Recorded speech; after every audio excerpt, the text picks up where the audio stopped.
Hello students, study time channel में आप सभी का स्वागत है। बेटा आज हम सीबीएसई द्वारा जारी साइंस हिंदी मीडियम का सैम्पल पेपर जो है, जो कि क्लास 10th का है, उसका खंड ख करने जा रहे हैं।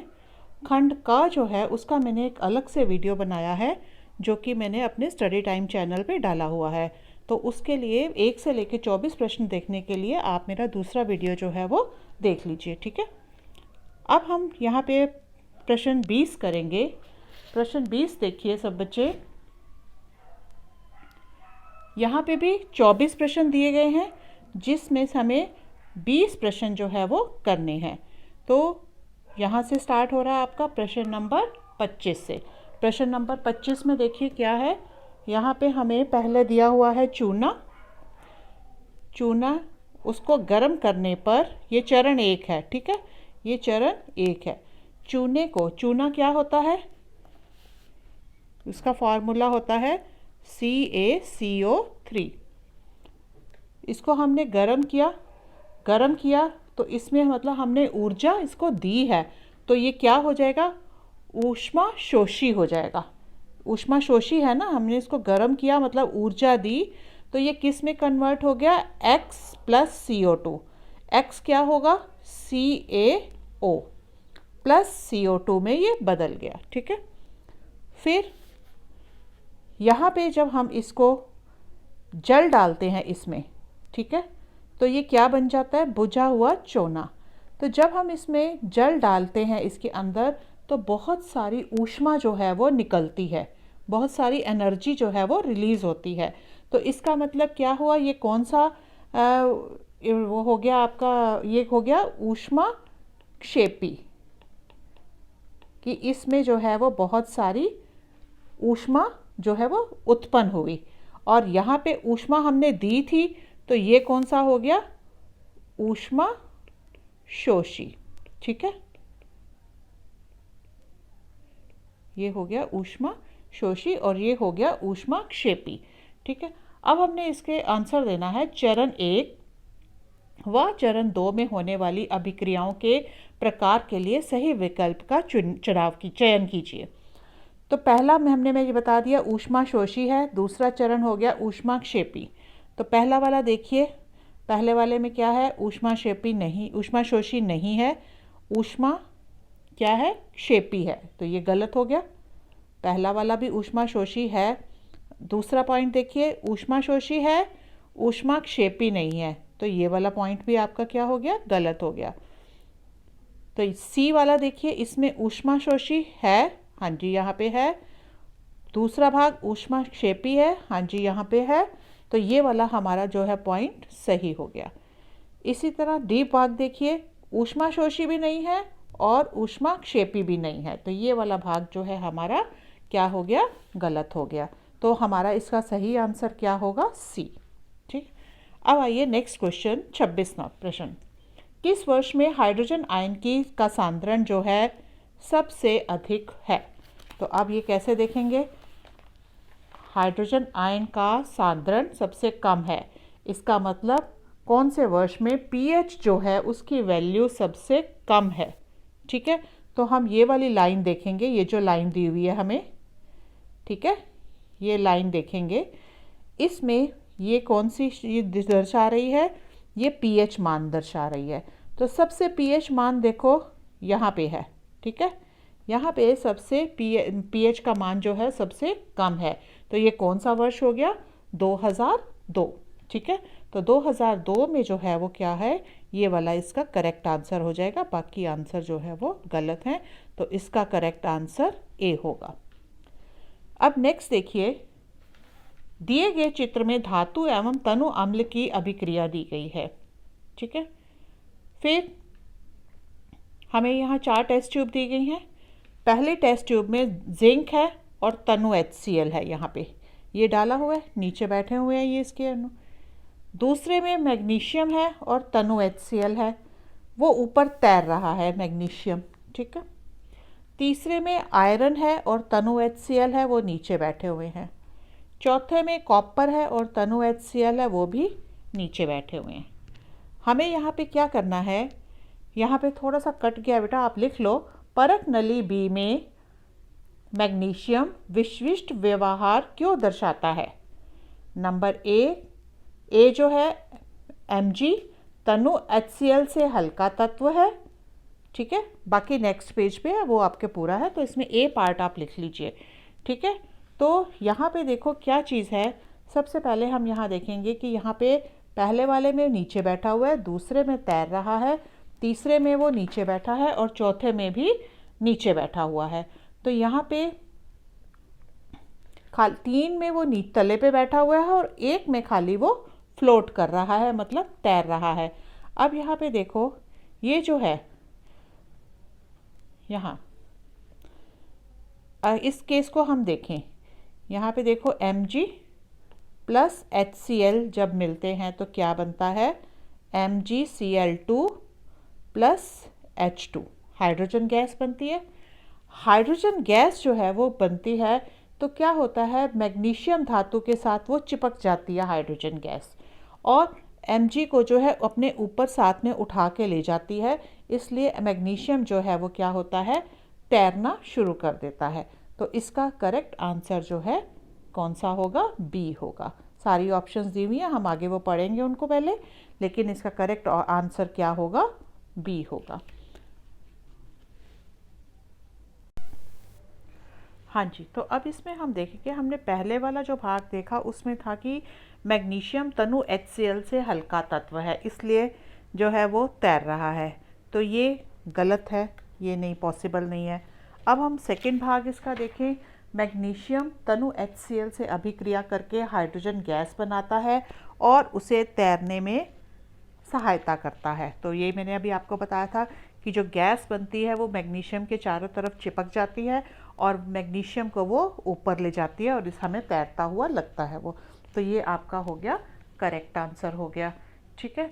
अब इसका नेक्स्ट भाग देखिए, यहाँ पे नेक्स्ट में क्या है, मैग्नीशियम तनु HCl से अभिक्रिया कर नाइट्रोजन गैस बनाता है जो उसे तैरने में सहायता करती है। नाइट्रोजन गैस तो बन ही नहीं सकती जब मैग्नीशियम और हाइड्रोक्लोरिक एसिड जो है आपस में क्रिया कर रहे हैं, तो ये भी रॉन्ग हो गया। मैग्नीशियम तनु HCl से अभिक्रिया करके CO2 गैस बनाता है जो उसे तैरने में सहायता करती है। तो जब हम मैग्नीशियम और HCl की क्रिया करते हैं तो जो कार्बन डाइऑक्साइड गैस जो है यानी कि CO2 गैस नहीं बनती, तो ये भी हमारा ऑप्शन गलत हो गया। तो हमारा कौन सा आंसर सही है? बी, ठीक है। अब इसमें देखिए 28वां प्रश्न। यहाँ पे है, निम्न सारणी द्वारा पदार्थों A, B, C और D के संदर्भ में जानकारी दी गई है। पदार्थ ए में देखिए यहाँ पे हमें दिए हुए हैं पदार्थ, यहाँ पे दिया हुआ है गलनांक और यहाँ पे दिया हुआ है विद्युत संचालकता ठोस में और तरल या जलीय विलयन में, ठीक है। तो हमारा पदार्थ ए है, उसका गलनांक है 295, ठीक है। तो जितने भी हमारे आयनिक यौगिक होते हैं उनका क्या होता है, एक तो गलनांक ज़्यादा होता है और दूसरा वो विद्युत संचालक होते हैं, ठोस में बहुत कम होते हैं और तरल और जलीय विलयन में वो अच्छे संचालक होते हैं। ये हमने ध्यान रखना। अब हम इन चारों ऑप्शंस को देखेंगे। मैंने कौन कौन सा बताया कि एक तो उनका गलनांक अधिक होता है और दूसरा वो ठोस में जो है वो कम विद्युत संचालक करते हैं और तरल और जलीय विलयन में अच्छा विद्युत संचालन करते हैं। तो यहाँ पे देखिए 295 तो कम है इसका, ठीक है, तो ये भी गलत हो गया। ये उत्तम या अच्छा है, नहीं, कम होना चाहिए यहाँ पे। ये अच्छा है, ये ठीक है, लेकिन हमारे 2 पॉइंट यहाँ पे मैच नहीं कर रहे, तो ये फर्स्ट पार्ट क्या हो जाएगा, गलत हो जाएगा। दूसरा देखिए 1210 है इसका गलनांक। विद्युत संचालन ठोस में कम है, ठीक है, कम चाहिए हमें यहाँ पे। ये अच्छा है, ये भी ठीक है, और इसका ये भी ठीक है, गलनांक भी ठीक है, तो ये जो है वो सही होगा। इसके बाद तीसरा भाग देखिए, इसका सी भाग 1890 है, गलनांक अधिक है। यहाँ पे ये ठोस में कम है और तरल में अच्छा है, तो ये भी हमारा ऑप्शन क्या हो जाएगा, सही हो जाएगा।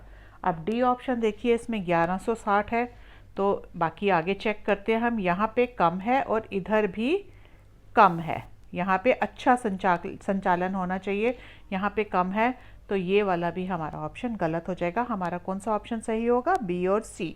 अब यहाँ देखते हैं बी और सी कौन किस में आ रहे हैं। पहले वाला देखो ए और बी है, गलत। दूसरा बी सी है, सही। तीसरा ए बी डी गलत। ए सी डी ये भी गलत। तो इसमें बी ऑप्शन जो है वो सही होगा। अब देखिए 29वां प्रश्न। विनय ने प्रेक्षण किया कि सफ़ेद कमीज पर लगे तरी के निशान साबुन रगड़ने पर लाल भूरे रंग के हो गए और इसे पुनः पानी से धोने पर ये पीले रंग के हो गए। तो जैसे कि आप जानते हो कि जो हल्दी है वो एक प्राकृतिक सूचक है, ठीक है, और साबुन जो होता है वो क्षारीय पदार्थ होता है। तो जब हम प्राकृतिक सूचक को क्षारीय पदार्थ से हम करेंगे तो वो किस में बदल जाता है? लाल भूरे रंग का हो जाता है, ठीक है। और फिर अगर हमने उसको वो पुनः पानी से धोने पर, मतलब जब हमने धो दिया तो हमने क्षार जो है कपड़े से अलग कर दिया, तो वो कैसा फिर दोबारा कैसे रंग का हो जाता है? पीले रंग का हो जाता है, ठीक है। तो अब हम इसमें से चारों ऑप्शंस में से देखेंगे कौन सा सही है। यहाँ पे देखिए, साबुन की प्रकृति अम्लीय है, गलत। साबुन हमेशा क्षारीय होता है। दूसरा भाग देखिए, साबुन की प्रकृति क्षारीय है, सही है। फिर हल्दी एक प्राकृतिक सूचक है जो क्षार के साथ लाल रंग देता है, अभी हमने ऊपर पढ़ा है यही, ठीक है, तो ये हो गया करेक्ट। चौथा, हल्दी एक प्राकृतिक सूचक है जो अम्ल के साथ लाल रंग देता है। अम्ल के साथ लाल रंग नहीं देता, वो किसके साथ देता है? क्षार के साथ। तो ये भी आपका पॉइंट गलत हो गया। तो हमारे सही कौन कौन से पॉइंट है? दूसरा और तीसरा। तो अब ऑप्शंस देखते हैं। ए में है पहला और चौथा, गलत। दूसरे में दूसरा और तीसरा, ये सही है। चौथा, पहला और चौथा गलत, ये भी गलत, ठीक है। अब हम देखते हैं निम्नलिखित में से किस परिस्थिति में बल्ब प्रदीप्त होता है। ये है आपका क्वेश्चन नंबर 30। अब यहाँ पे देखो ये सारा सेटअप दिया हुआ है। यहाँ पे कील है, मतलब आयरन है। तनु HCl है। आयरन के साथ, लोहे के साथ HCl क्रिया करेगा, उसके वो आयन में बदल जाएगा, और जब आयन में बदल जाएगा तो बल्ब क्या है? ये बल्ब जल पड़ेगा, ठीक है। तो ये सही है। दूसरा भाग देखिए, यहाँ पे भी कील है, चीनी का घोल है, ठीक है, और चीनी का घोल जो है वो आयन में नहीं बदलता, तो ये बल्ब भी नहीं चलेगा। तो ये वाली ऑप्शन गलत हो गई। तीसरी ऑप्शन देखिए, कील है, पानी में अल्कोहल, तो अल्कोहल जो है वो भी आयन में नहीं बदलता, जब आयन में नहीं बदलेगा तो बल्ब नहीं चलेगा, तो ये ऑप्शन हमारी गलत हो गई। चौथा देखिए, कील है और ये जो है लाइम वाटर है, ठीक है। लाइम वाटर जो है हमें आयन में कन्वर्ट हो जाता है। कौन कौन से आयन देता है? Ca2+ और CO3 2-, तो आयन में बदल जाता है। जब आयन जो है वो क्या करते हैं? विद्युत का संचालन करते हैं, और विद्युत का संचालन होगा तो बल्ब जो है वो जल जाता है। तो ये वाला हमारा राइट आंसर हो जाएगा। तो हमारा कौन कौन सा राइट आंसर है? पहला और चौथा। तो अब यहाँ टिक करते हैं हम। ए में क्या है? पहला और दूसरा, गलत। बी है पहला और चौथा, ठीक है, ये वाला भी गलत हो गया, फिर ये वाला भी गलत हो गया, ठीक है बेटा। तो इस तरह से हमने यहाँ पे 30वां प्रश्न जो है वो कर लिया है। हाँ जी बेटा, अब हम देखेंगे 31st क्वेश्चन करेंगे। इसमें क्या है? प्रश्न संख्या 31 से 34 में 2 कथन हैं। अभिकथन A और उसका कारण R।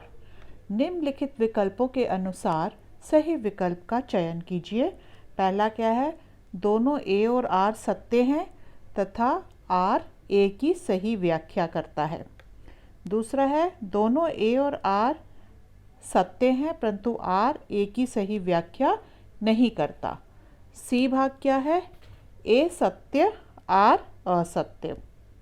डी भाग क्या है? A असत्य और R सत्य। तो हमें ये यहाँ पे उनके अभिकथन और उनके कारण देख के हमने ये चारों ऑप्शन में से एक ऑप्शन जो है वो टिक करनी है।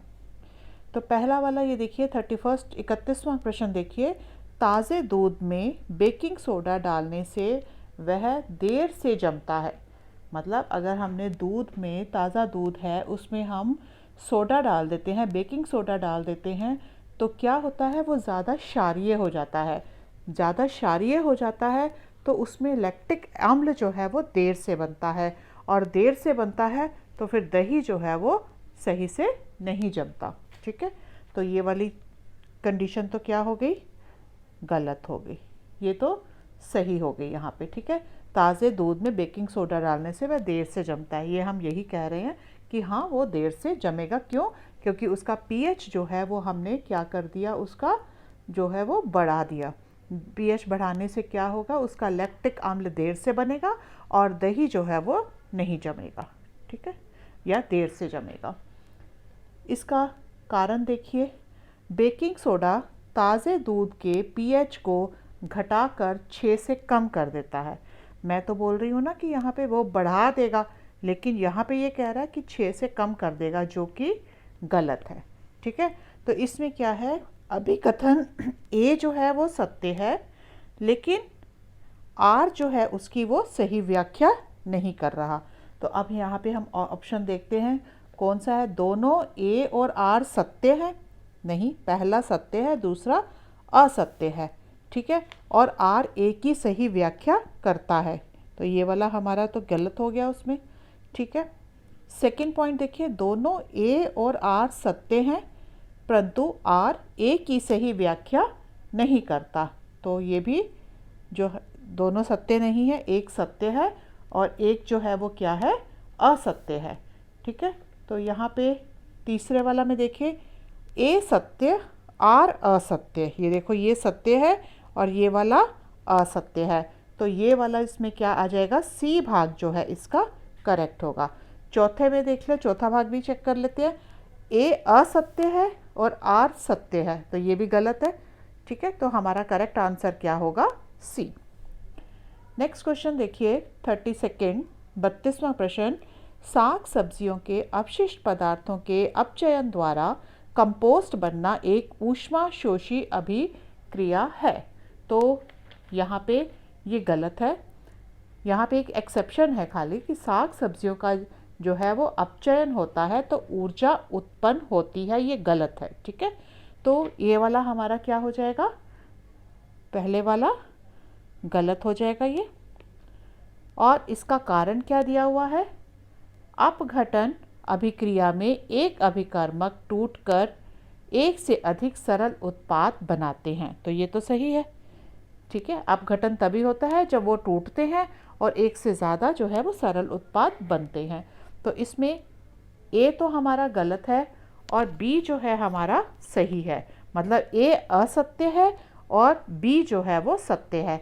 तो इन चारों में से देखिए हमें कौन सी ऑप्शन ऐसे लग रही है, हमें ये डी वाली ऑप्शन जो है, ए असत्य है, ये देखो ए असत्य है और जो उसका कारण है वो सत्य है, तो ये वाला डी ऑप्शन इसकी जो है वो करेक्ट होगी। 33वां प्रश्न देखिए, अभिकथन ए, रेजिन एवं गोंद जल अणुओं के रेजिन एवं गोंद पौधे के पुराने जाइलम उत्तक में संचित हो जाते हैं। सही है कि जितने भी ये जितना रेजिन गोंद वगैरह होते हैं वो पुराने जाइलम में क्या होते हैं, एकत्रित होकर रहते हैं। अब इसका कारण क्या दिया हुआ है यहाँ पे, रेजिन एवं गोंद जल अणुओं के संचालन में सहायक होते हैं। सही है, ये भी सही है और ये भी सही है, दोनों सही हैं। तो इसमें हमें चारों में से देखेंगे कौन सा ऑप्शन जो है वो लगेगा यहाँ पे, कि ए भी सत्य है और आर भी सत्य है। और यहाँ पे पहला वाला देखिए, दोनों ए और आर सत्य हैं तथा आर ए की सही व्याख्या है। यहाँ पे सही वो व्याख्या कर रहा है ना कि क्यों जो है वो संचित होते हैं और जो रेजिन और गोंद जो है वो जल के संचालन में सहायक होते हैं, तो उसकी सही व्याख्या कर रहा है। तो इसमें जो ए पार्ट है वो हमारा क्या हो जाएगा, सही हो जाएगा इसमें। ठीक है, तो 34वें का ये कौन सा प्रश्न था आपका, हाँ 33वां प्रश्न जो है इसका पहला भाग जो है, ए भाग जो है वो सही हो जाएगा। उसके बाद हम देखते हैं 34वां प्रश्न। 34वां प्रश्न है, दिन के समय आकाश नीला दिखाई देता है। क्यों नीला दिखाई देता है? क्योंकि दिन के समय प्रकीर्णन जो है वो अधिक होता है। अब दूसरा देखें, श्वेत प्रकाश 7 रंगों से मिलकर बना होता है। ये भी सही है, लेकिन ये इसका रीज़न नहीं दे रहा। ये रीज़न इस चीज़ का नहीं दे रहा है। दोनों ठीक है, इसमें अभिकथन भी सत्य है, कारण भी सत्य है, लेकिन आर जो है वो ए की व्याख्या सही नहीं दे रहा। तो इसमें से कौन सा होगा? पहला देखिए, ए और आर सत्य है तथा आर ए की सही व्याख्या करता है। नहीं, व्याख्या नहीं कर रहा ना सही। तो हम दूसरा वाला देखेंगे, दोनों ए और आर सत्य है परंतु आर ए की सही व्याख्या नहीं करता। तो इसमें कौन सा वाला हम ले लेंगे? बी वाला जो है वो करेक्ट होगा आपका। ठीक है, अब देखिए यहाँ पे 35वां प्रश्न। 35वां प्रश्न में कुछ तत्वों के अम्ल व क्षारक में अभिक्रिया द्वारा हाइड्रोजन गैस निष्कासित होने का निम्न सारणी द्वारा दर्शाया गया है। इनमें से कौन से तत्व उभयधर्मी ऑक्साइड बनाते हैं? उभयधर्मी ऑक्साइड कौन से होते हैं? जो वह ऑक्साइड जो अम्ल के साथ और क्षारक के साथ दोनों के साथ क्रिया करते हैं। तो यहाँ पे देखो, ये अम्ल के साथ भी नहीं कर रहा, क्षारक के साथ भी नहीं कर रहा, तो ये उभयधर्मी ऑक्साइड नहीं बनाएगा। ठीक है, अब आगे देखिए, इसमें ये वाला कर रहा है, क्षारक भी कर रहा है, तो ये उभयधर्मी ऑक्साइड बनाएगा। यहाँ पे सी वाला जो है अम्ल के साथ कर रहा है, क्षार के साथ नहीं कर रहा, तो ये नहीं बनाएगा, क्योंकि दोनों के साथ, अम्ल के साथ भी करता है वो क्रिया और क्षारक के साथ भी क्रिया करता है। तो ये वाला ऑप्शन भी क्या हो गया? गलत। डी में देखिए, वो अम्ल के साथ भी कर रहा है और क्षारक के साथ भी, तो ये सही ऑप्शन हो गया। तो हमारा कौन से ऑप्शन सही है? बी और डी। अब यहाँ पे देखते हैं, पहला है ए और डी, गलत। बी है बी और डी, सही। फिर ए और सी, गलत। बी और सी भी गलत। ठीक है, अब देखिए 36 क्वेश्चन, 36वां प्रश्न। निम्न में से जीवों के कौन से समूह में शरीर में रक्त परिसंचरण में एक चक्र में हृदय में रक्त एक बार ही जाता है? मैंने अपने पिछले वीडियो में, जो मैंने 1-2 दिन पहले अपलोड किया है, उसमें मैंने बताया था कि मछली जो है उसमें जो रक्त परिसंचरण होता है तो उसमें रक्त जो है एक बार हृदय में जाता है।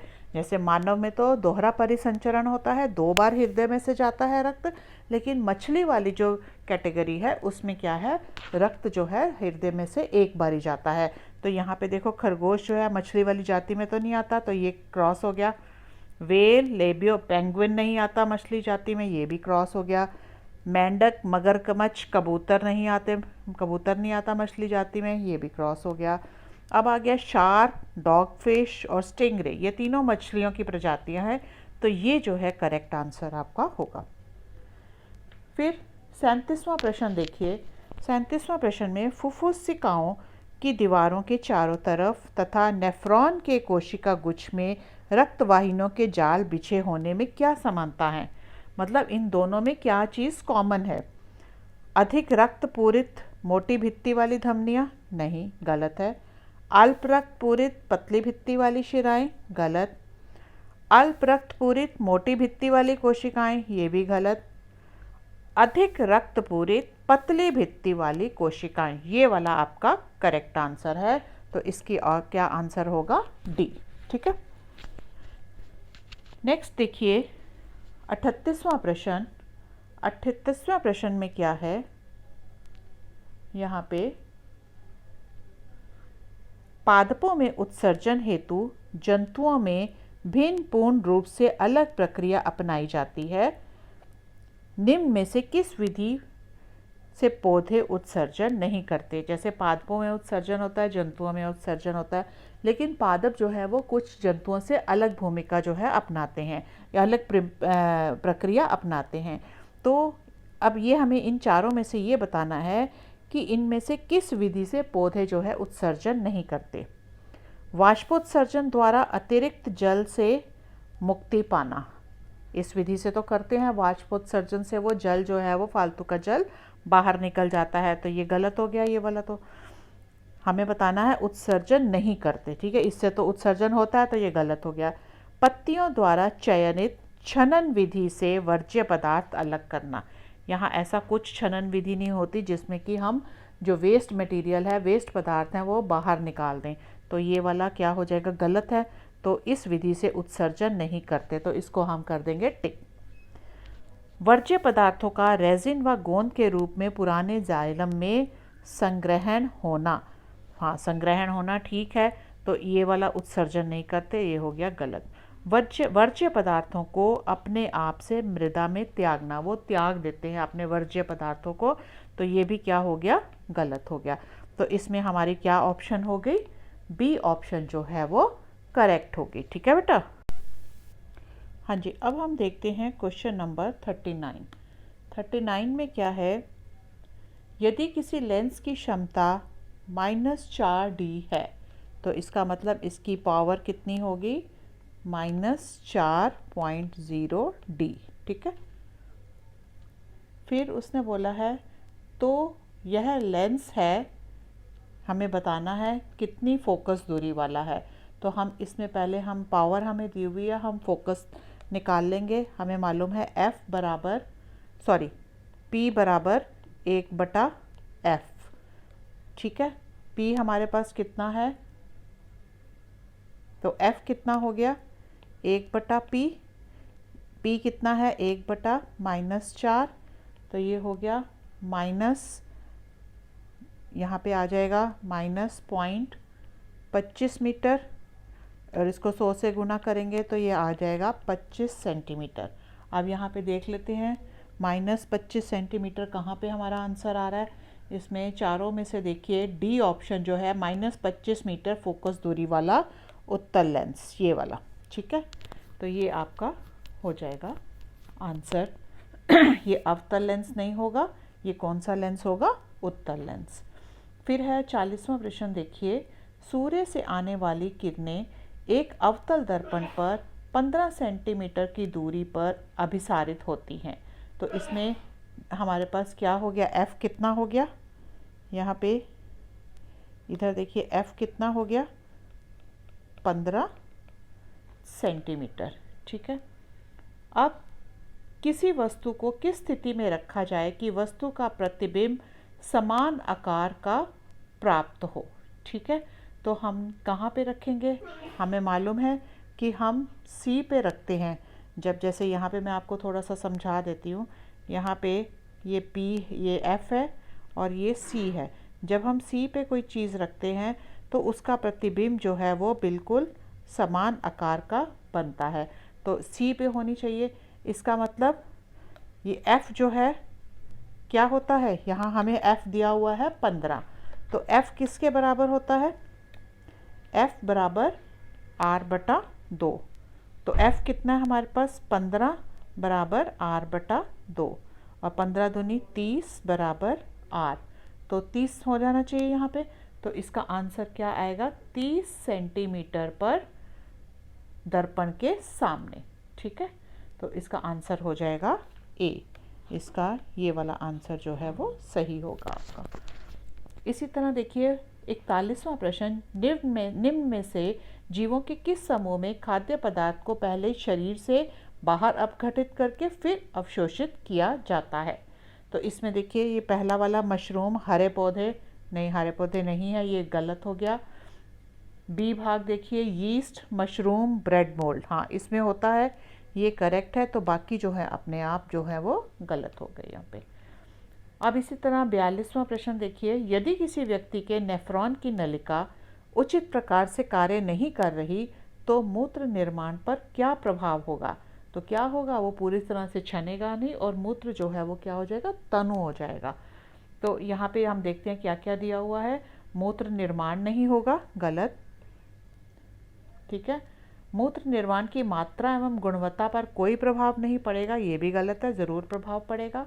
मूत्र अधिक सांद्रित हो जाएगा, मतलब कंसंट्रेटेड हो जाएगा, नहीं, वो क्या होगा, मूत्र अधिक तनु हो जाएगा, डाइल्यूट आएगा मतलब वो। ठीक है, इसमें जल की मात्रा जो है वो अधिक होगी।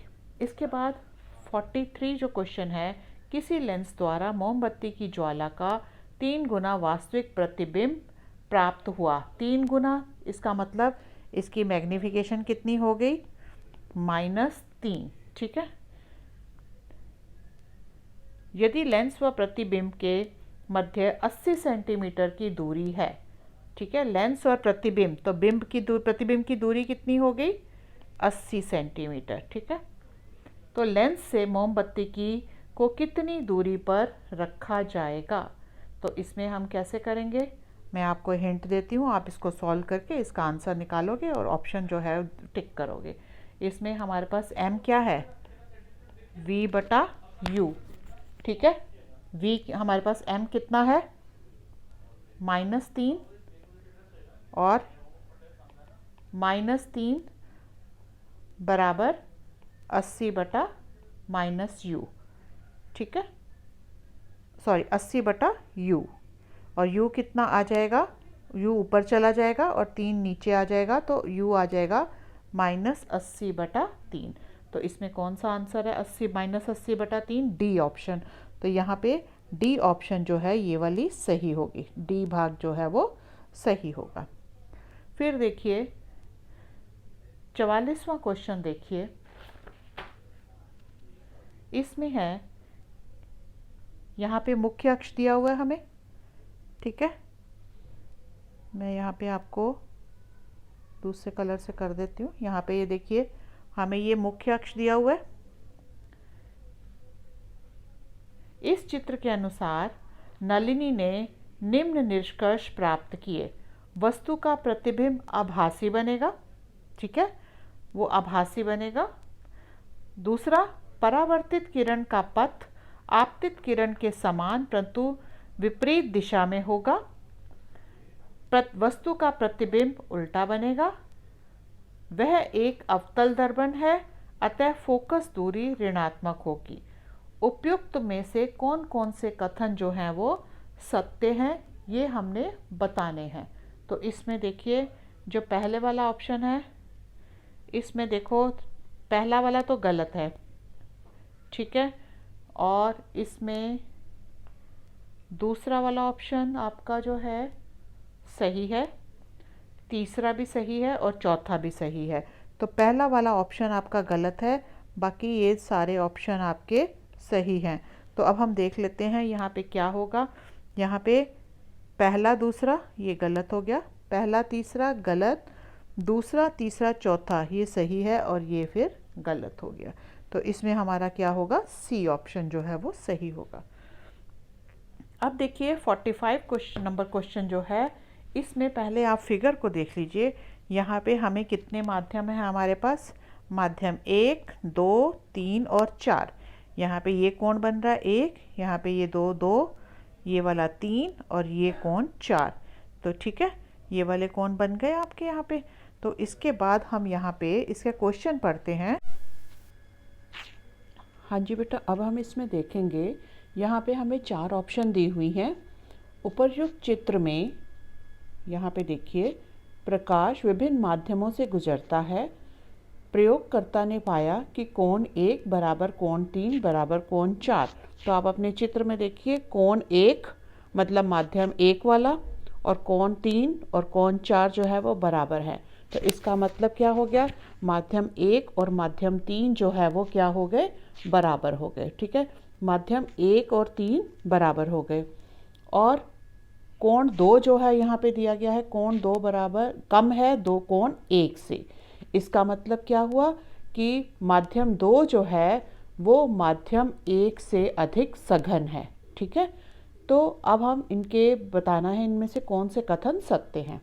तो पहला देखिए, पहला यहाँ पे है, हाँ, माध्यम 1 माध्यम 3 से अधिक सघन है। यहाँ पे हमने दोनों बराबर बताए हैं, तो अधिक सघन तो हो ही नहीं सकता, तो ये क्रॉस हो जाएगा। ठीक है, माध्यम 2 सबसे अधिक विरल है। नहीं, 2 जो है वो 1 से कम है, इसका मतलब 2 जो है वो ज़्यादा सघन है, 1 से सघन है, तो वो सबसे विरल नहीं हो सकता। ठीक है, तीसरा है माध्यम 3 माध्यम 1 से अधिक सघन है। नहीं, ये दोनों मैंने बोला यहाँ पे माध्यम 1 कोण 1 बराबर कोण 3 है, तो दोनों के माध्यम कैसे हैं? बराबर हैं। तो ये क्या हो सकता है? ये वाला भी क्रॉस हो गया कि ये अधिक सघन है। नहीं, ये दोनों बराबर हैं। फिर है माध्यम 1 व 3 निश्चित रूप से समान है, ठीक है, यहाँ पे मैंने बताया था ये समान है। और माध्यम 2 1 और 3 बराबर है, तो अगर ये 2 जो है यहाँ पे ये देखो 2 है 1 से छोटा है, तो वो 3 से भी कोण 2 जो है वो 3 से भी छोटा होगा। क्यों? क्योंकि 1 और 3 बराबर है। तो अगर 2 जो है 1 से सघन है तो वो 3 से भी सघन होगा। तो यहाँ पे लिखा है माध्यम 2 माध्यम 1 व 3 से अधिक सघन है। तो ये हमारा हो गया राइट आंसर, ठीक है। अब देखिए 46 में, फ्लिंट कांच तथा अल्कोहल के वायु के सापेक्ष अपवर्तनांक क्रमशः 1.65 व 1.36 हैं। फ्लिंट कांच का अल्कोहल के सापेक्ष अपवर्तनांक क्या होगा? ठीक है, यहाँ पे देखिए, यहाँ देखिए 46 क्वेश्चन आप देखिए। तो इसमें हम कैसे निकालेंगे, यहाँ पे कैसे निकालना है हमें? अल्कोहल, फ्लिंट कांच का अल्कोहल के सापेक्ष, तो फ्लिंट कांच का ये हो गया, अल्कोहल का हो गया ये, इसको हम डिवाइड करेंगे। डिवाइड करने के बाद हमारे पास आ जाएगा 1.21। तो यहाँ पे 1.2 ये वाली ऑप्शन है, बाकी आपके क्या हो गए? गलत हो गए। तो आपकी बी ऑप्शन जो है वो सही है, ठीक है। अब देखिए 47 क्वेश्चन। 47 क्वेश्चन जो है इसकी, यहाँ पे देखिए हमें क्या दिया हुआ है, चित्र दिया हुआ है।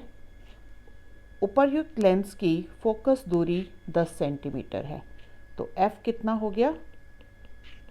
10 सेंटीमीटर। वस्तु की ऊंचाई 2 सेंटीमीटर है, ठीक है। तो हमारे पास हाइट ऑफ ऑब्जेक्ट, वस्तु की ऊंचाई कितनी हो गई? 2 सेंटीमीटर, तथा यह प्रकाशिक केंद्र से 5 सेंटीमीटर की दूरी पर है। तो वस्तु की दूरी कितनी हो गई? ये वस्तु की दूरी कितनी है? u बराबर -5 सेंटीमीटर, क्योंकि इस तरफ जा रहा है ना ये, यहाँ से हम ऐसे नाप रहे हैं, तो ये क्या होगी? -5 सेंटीमीटर, ठीक है। तो अब मैं आप इसमें हिंट देती हूँ, इसका जो है क्वेश्चन वो आप थोड़ी सी, इसकी कैलकुलेशन लंबी है, आप इसको सॉल्व करके और खुद आंसर इसका देखने की कोशिश करोगे, ठीक है। तो इसमें हम पहले फॉर्मूला लगाएंगे, f बराबर 1/v माइनस 1/u, ठीक है। वहाँ से हमारे पास v की वैल्यू आ जाएगी, मैं आपको बता देती हूँ, v जो है वो आ जाएगा -10 सेंटीमीटर। आप कैलकुलेट कर लीजिएगा 10 सेंटीमीटर। उसके बाद हमने क्या निकालना है, यहाँ पे प्रतिबिंब की ऊंचाई निकालनी है।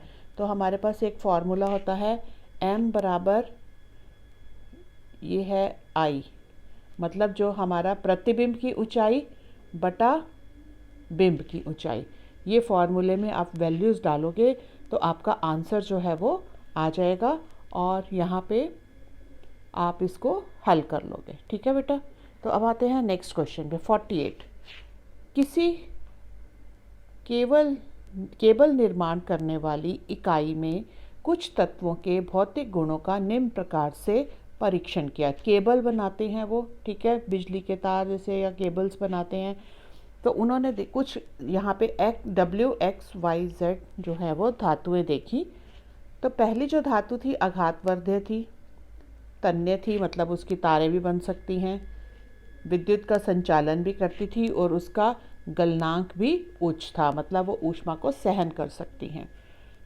दूसरी धातु X जो थी वो आघातवर्ध्य नहीं थी, मतलब उसकी चादरें, उसको पीट पीट के हम चादरों के रूप में नहीं बदल सकते, ना उसकी वो तन्य नहीं है तो हम उसकी तारें भी नहीं खींच सकते। तो जब हम केबल बनकर के लिए हमें कोई धातु चाहिए, अगर उसकी तारें ही नहीं खींच सकती तो वो हमारे लिए क्या हो जाएगा? बेकार हो जाएगा। विद्युत संचालक है, चलो ठीक है, ठीक है, ये तो दोनों क्रॉस हो गई, विद्युत संचालक है, ठीक है। गलनांक उसका निम्न है, बहुत निम्न है, तो वो क्या होगा? जब उसमें से ज़्यादा ऊष्मा या प्रवाहित होगी तो वो गर्म होके क्या हो जाएगा? पिघल जाएगा। फिर वाई देखिए, वाई वाला धातु जो है वो आघातवर्ध्य नहीं है, ठीक, ये भी हमें नहीं चाहिए। तन्य, तारें नहीं खींच सकती, तो क्रॉस हो गया। विद्युत संचालक कर लेता है, लेकिन उसका क्या है? गलनांक जो है वो बहुत निम्न है, तो ये भी गलत हो गया। फिर Z वाला है, उस वो आघातवर्ध्य भी है, ठीक है, चलो, तन्य भी हैं, तारे खींच सकते हैं, विद्युत संचालक ही नहीं है। जब वो विद्युत अपने में से प्रवाहित ही नहीं कर सकती तो हम केबल के लिए उसको इस्तेमाल नहीं कर सकते। इसका गलनांक ऊंचा ये ठीक है। तो यहाँ पे देखो इस कारण एक पॉइंट के कारण ये वाला गलत हो गया, ये भी इसमें 3 पॉइंट हमें गलत है, हमारे हिसाब से नहीं है। यहाँ पे भी ये गलत हो गया, इसमें सारे करेक्ट आ रहे हैं। तो ये वाला हमारा आंसर जो है वो सही, मतलब ये वाला जो है वो कंडीशन ठीक है। अब उसने पूछा है निर्माण इकाई ने किन तत्वों का प्रयोग नहीं किया। ये वाला तत्व उसको नहीं चाहिए था, ये नहीं चाहिए था, ये नहीं चाहिए था, तो उसने कौन सा नहीं किया, एक्स वाई जेड का प्रयोग नहीं किया। तो ये वाला आंसर हमारा सही होगा, बाकी जो है हमारे आंसर गलत होंगे। तो आंसर कौन सा सही है, बी। तो बेटा इसी के साथ जो है आपका खंड ख जो है वो समाप्त होता है। खंड ग जो है वो मैं नेक्स्ट वीडियो में लूँगी। और अगर आपको ये सैम्पल पेपर समझ में आया, सारा अच्छा लगा है, तो मेरे चैनल को लाइक और सब्सक्राइब करिए, ताकि आने वाली जितनी भी नई वीडियोस होंगी उनकी नोटिफिकेशन जो है वो आपके मोबाइल पे सबसे पहले आपके पास पहुंच जाएंगी। और अगर आपको किसी भी क्वेश्चन में कोई डाउट है तो कमेंट सेक्शन में जाके मेरे से पूछ सकते हैं।